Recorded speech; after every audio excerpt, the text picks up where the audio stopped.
বাংলাদেশকে হারিয়ে টি-20 বিশ্বকাপের সেমিফাইনালে উঠে গেল আফগানিস্তান। প্রথমবারের মতন আফগানিস্তান সেমিফাইনালে উঠল। অর্থাৎ তারা যে ধরনের ক্রিকেট খেলছে, এই খেলাটা অসাধারণ, সবাইকে ইমপ্রেস করেছে, সমস্ত দর্শককে ইমপ্রেস করেছে কিভাবে ক্রিকেট খেলতে হয়। এটা বাংলাদেশের দেখা শেখা উচিত। একটা টিম 14-15 বছর ক্রিকেট খেলেন, ডাইরেক্ট সেমিফাইনাল খেলছে আজকে। গতবারে খেলতো জাস্ট একটু ডিসব্যালেন্স হয়ে গেছিলো, তাই খেলতে পারিনি। কিন্তু এবার তারা অস্ট্রেলিয়া, নিউজিল্যান্ড, বাংলাদেশ তো কমার্শিয়াল টিম যখন তখন হারিয়ে দেওয়া যায়, এইসব শক্তিশালী টিমকে হারিয়ে বিশ্বকাপের সেমিফাইনাল খেলছে। আর বাংলাদেশ যারা 30 বছর ধরে ক্রিকেট মানে খেলে গেল, শুধু একটা জিনিস ওরা অর্জন করেছে, আর সেটা হচ্ছে অজুহাত। বাংলাদেশ অজুহাত ছাড়া কিছুই পায়নি, অর্থাৎ তারা অজুহাত ছাড়া জীবনে কিছুই দেখতে পায় না। তাদের ক্রিকেট খেলে জানেই না শুধু অজুহাতটা কীভাবে খুঁজতে হয় সেটাই জানে।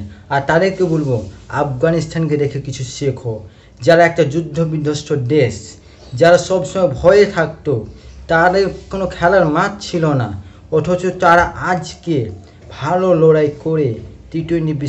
আর সোনার দেশের বাংলার ছেলেগুলো সারাক্ষণ বাল চুষে গেল অন্যান্য খেলাগুলোদের সঙ্গে ট্রল, মানে নিজের অ্যাগ্রেসিভটা দেখিয়েছে, অথচ তারা ক্রিকেটের এক পর্যন্ত কীভাবে খেলতে হয় সেটাও জানে না। এই জন্য বাংলাদেশকে একটা অযোগ্য ক্রিকেটীয় দল বলা হয়, মায়ের দোয়া ক্রিকেট টিম। আর আফগানিস্তানের খেলা যদি দেখে তাহলে অনেকটা শিখতে পারবে। আফগানিস্তান সত্যি অনবদ্য, তারা এখন আইপিএলে অনেক প্লেয়ার খেলে, তাই তাদের প্লেয়ার্সগুলো এখন অনেক উন্নত মানের হয়েছে। আর বাংলাদেশের কাংলুচড়া টিম, যারা ক্রিকেট খেলার সম্বন্ধে কিচ্ছু জানে না, শুধু ঘেউ করতে জানে, এই কুত্তার মতন এদিক ওদিক ঘুরতে জানে, অন্যকে বাপ বানাতে পারে। বাংলাদেশে অনেক দর্শক আছে যারা অন্যকে বাপ বানায় এবং অনেকে বাপ বানিয়ে চলে, এবং ভারতের বিরুদ্ধে খেলা হলে সেই টিমকে সাপোর্ট করে ভারতকে নেয়। এই যেমন কাংলাদেশেরকে আমার কোনো দরকার নেই, বুঝলি? কাংলাদেশ তোরা সারা জীবন হিংসা করে থাকবি।